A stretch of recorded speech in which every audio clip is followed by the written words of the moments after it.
मैं डॉक्टर विजय अग्रवाल, प्राध्यापक, शासकीय छत्तीसगढ़ महाविद्यालय रायपुर।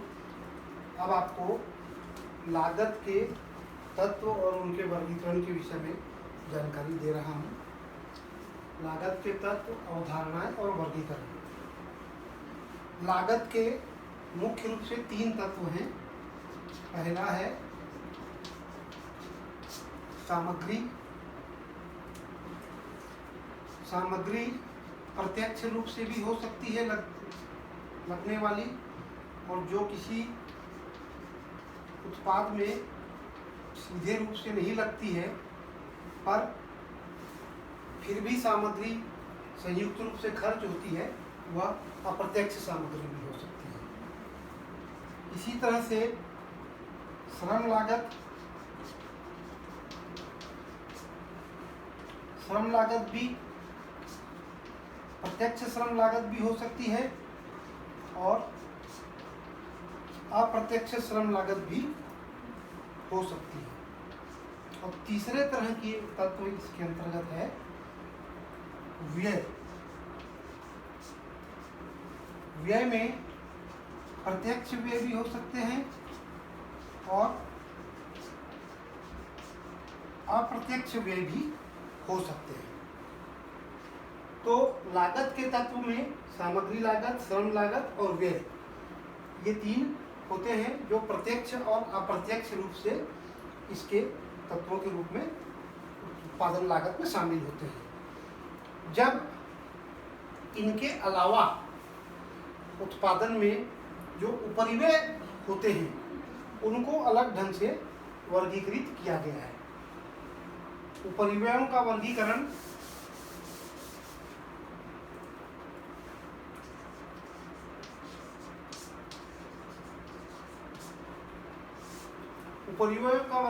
किया गया है। प्रत्यक्ष जो सामग्री, श्रम और व्यय होते हैं, उसके अलावा जो अप्रत्यक्ष सामग्री और अप्रत्यक्ष श्रम के अलावा कारखाना उपरिव्यय एक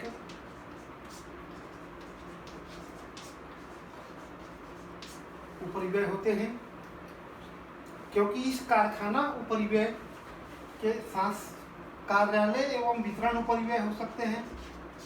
कार्यालय एवं प्रशासनिक उपरिव्यय। प्रशासनिक उपरिव्यय,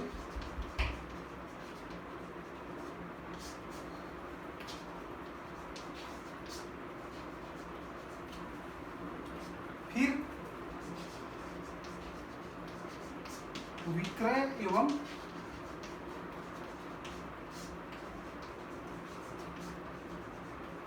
वितरण उपरिव्यय होते हैं। तो इस प्रकार से उपरिव्यय विभाजित किए जा सकते हैं। किसी भी वस्तु की कुल लागत में, जैसे हम इसको कुल लागत के रूप में विभाजित करें जो लागत के तत्वों को, तो किसी वस्तु की कुल लागत, इसमें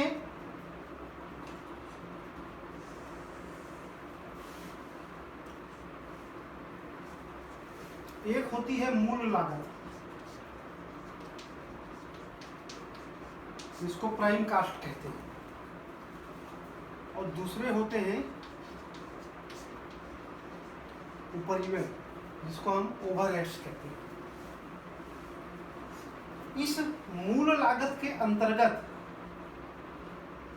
हम 3 तरह की चीजों को शामिल करते हैं, जो प्रत्यक्ष सामग्री,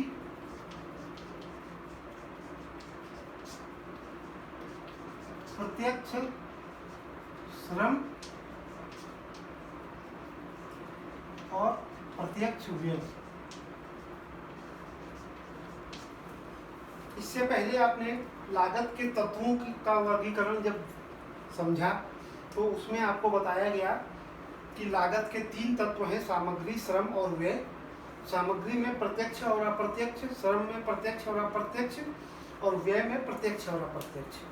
इनमें से जो कुछ भी प्रत्यक्ष है, प्रत्यक्ष सामग्री, प्रत्यक्ष श्रम और प्रत्यक्ष व्यय, डायरेक्ट मटेरियल, डायरेक्ट लेबर और डायरेक्ट एक्सपेंसेस, ये मूल लागत यानी प्राइम कास्ट इनका टोटल कहलाता है। इसके बाद जो ओवरहेड्स होते हैं, उपरिव्यय, इसमें भी वही तीन चीजें जो अप्रत्यक्ष रूप से लगती हैं, अप्रत्यक्ष सामग्री, अप्रत्यक्ष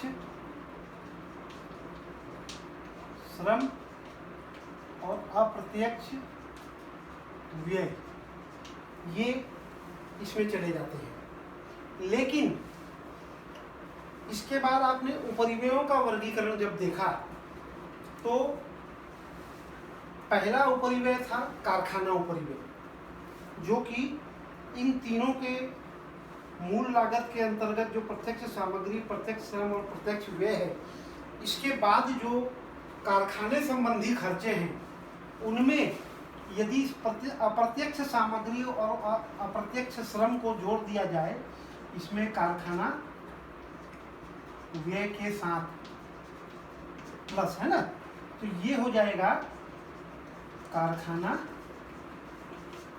उपरिव्यय, कारखाना उपरिव्यय। और इसके बाद ये जो और अप्रत्यक्ष व्यय भी इसमें आएंगे ना, ये व्यय भी इसमें कारखाने संबंधी होंगे तो शामिल होंगे। अप्रत्यक्ष सामग्री, अप्रत्यक्ष श्रम और अप्रत्यक्ष व्यय जो कारखाने संबंधी होंगे, इसमें कारखाने के उपरिव्यय में कारखाना व्यय के साथ शामिल हो जाएंगे। अब इसके बाद जो लागत का अगला स्टेप आएगा कुल लागत का, ये कारखाना उपरिव्यय जोड़ने पर आपकी कारखाना लागत आ जाएगी।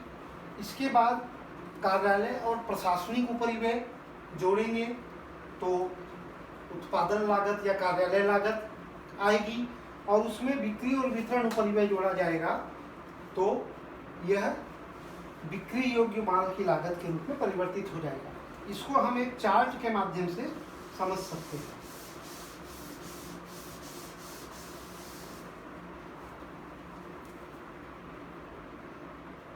जैसे हमने प्रत्यक्ष सामग्री,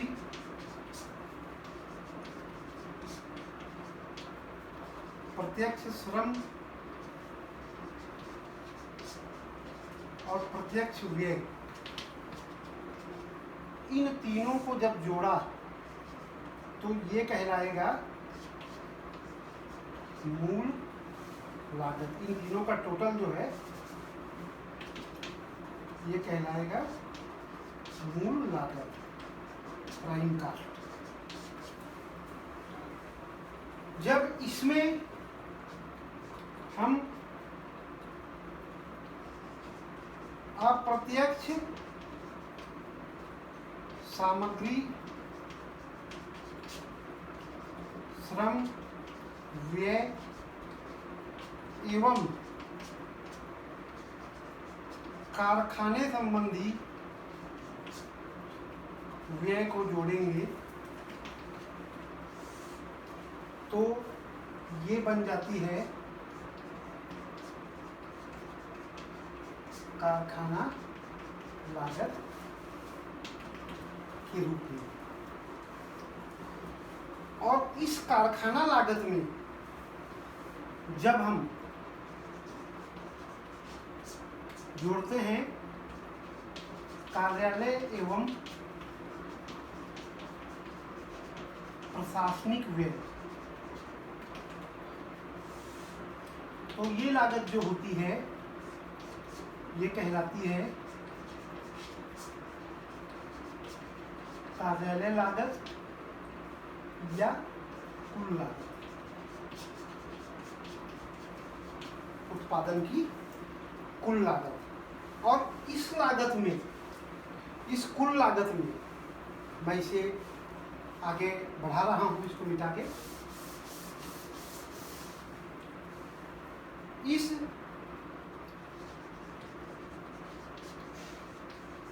कार्यालय लागत में यदि हम बिक्री एवं वितरण व्यय जोड़ दें तो यह कहलाती है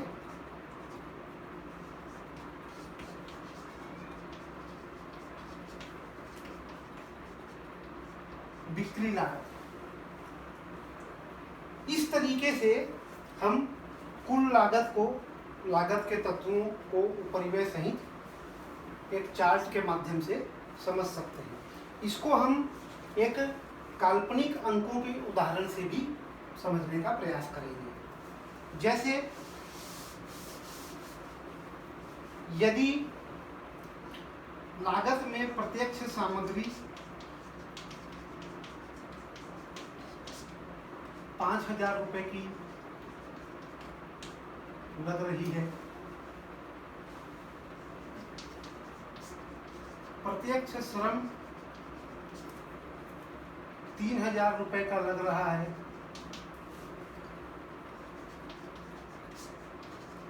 प्रत्यक्ष व्यय 2,000 रुपए के हैं, तो यह 5, 3, 8 और 2, 10,000 रुपए जो है,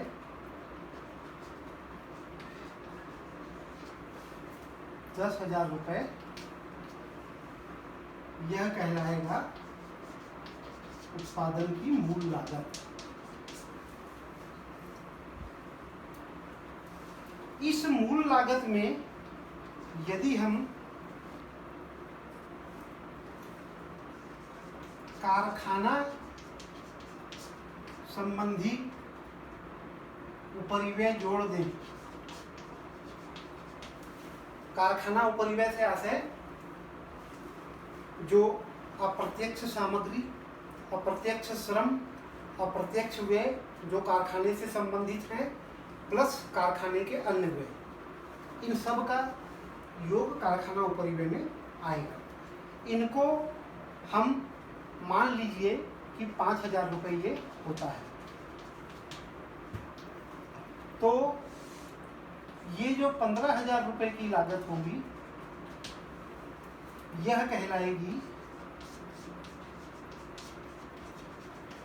कारखाना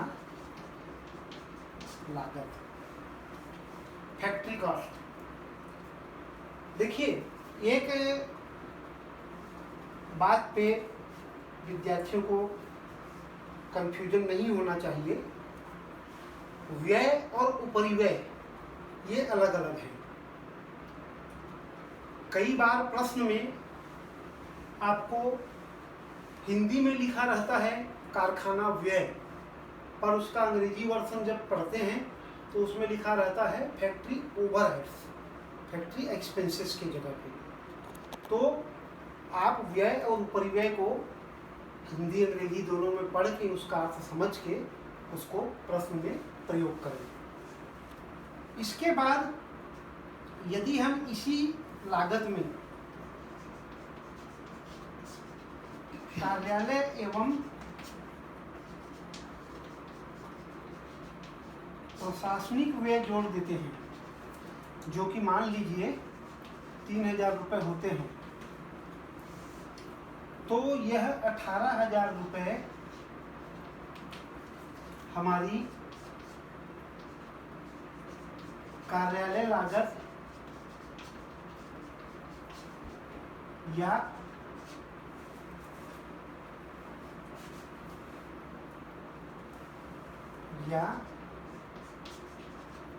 कुल लागत कहलाएगी। इस कुल लागत में हमको जोड़ना है बिक्री एवं वितरण संबंधी खर्चे, वितरण व्यय। मान लीजिए 2,000 रुपये इसके ऊपर खर्च हुए, तो हमारे उत्पाद की ये लागत होगी बिक्री लागत, कास्ट ऑफ सेल्स। तो इस तरीके से हम लागत के तत्वों को को विभाजित कर सकते हैं। यहाँ पर ध्यान देने योग्य बात यह है कि इसमें अभी प्रारंभिक रूप से जो लागत के तत्वों का विभाजन बताया गया है, इसमें किसी भी तरह के प्रारंभिक और अंतिम रहतिये का समायोजन, चाहे वो कच्ची सामग्री का हो, अर्धनिर्मित माल का हो, निर्मित माल का हो, उसका अभी आपको समायोजन नहीं बताया गया है। आगे जैसे जैसे अपन प्रक्रिया की ओर बढ़ेंगे उसका भी आपको पूरा बताया जाएगा। इसमें यहाँ पर जो 20,000 रुपये हमारी बिक्री की लागत निकल रही है, इसी के आधार पे हम आगे फिर हमको कितने में माल बेचना है या कितने में बिकेगा, तो हमारा अनुमानित लाभ कितना होगा उसकी गणना करते हैं कि हमारा 20,000 रुपये से कितने ज़्यादा में माल बिक रहा है अगर ये पूरा उत्पाद बिक जाता है तो इस तरीके से हम लागत के तत्वों का विभाजन कर सकते हैं। इसमें जब हम आगे बढ़ते हैं तो एक बात और ध्यान देने योग्य है कि समायोजन सामग्री का कहाँ कहाँ होगा। मैं उन पॉइंट्स पर चिन्ह बना रहा हूँ। ये यहाँ पर प्रारंभिक और अंतिम रहतिया कच्ची सामग्री का हो सकता है। मूल लागत की गणना के बाद कारखाना उपरिव्यय यानी कारखाना लागत निकालने से पहले यहाँ पर अर्धनिर्मित माल का प्रारंभिक और अंतिम रहतिया हो सकता है, जो कच्ची सामग्री के रूप में भी नहीं है और निर्मित माल के रूप में भी नहीं है। और कार्यालय लागत या कुल लागत पर भी यहाँ पर निर्मित माल का प्रारंभिक और अंतिम रहतिया हो सकता है जिसका समायोजन करना पड़ जाए। तो इन बातों को ध्यान में रखते हुए हमको इसका निदान करना चाहिए। फिर जो लागत के वर्गीकरण के अंतर्गत है,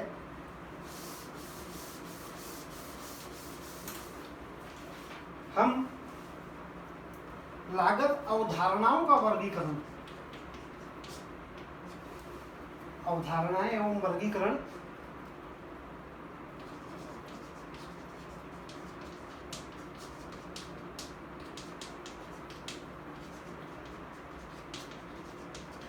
इसमें अनेक तरीके से विद्वानों ने लागत का वर्गीकरण किया है। मुख्य रूप से जैसे पहला व्यय की प्रकृति के आधार पर, नेचर ऑफ एक्सपेंसेस के बेसिस पर लागत का वर्गीकरण जो किया गया है, उसमें 3 तरह के से विभाजन है जो लागत के तत्वों के अनुरूप है। सामग्री लागत, श्रम लागत और व्यय संबंधी लागत। ये व्यय की प्रकृति के आधार पर लागत का वर्गीकरण हुआ है। लेकिन लागत का वर्गीकरण अन्य आधारों पर भी हो सकता है। जैसे अभी अपन ने देखा, लागत केंद्र के आधार पर, लागत केंद्र के आधार पर वर्गीकरण। तो लागत केंद्र के आधार पर जो वर्गीकरण होगा उसमें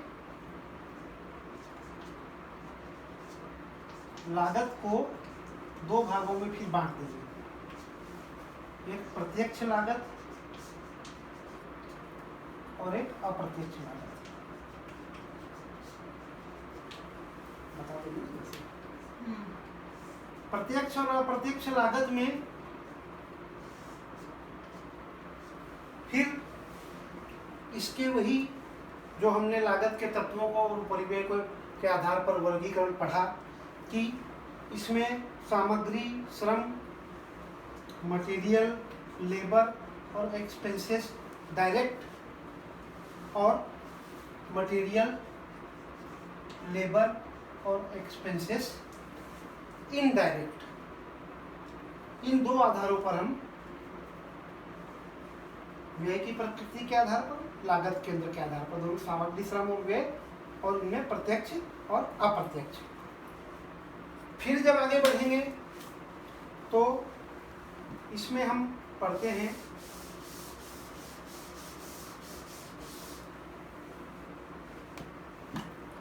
कार्य या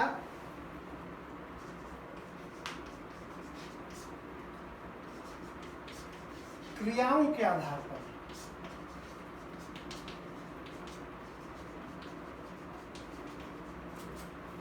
कार्य या क्रियाओं के आधार पर वर्गीकरण,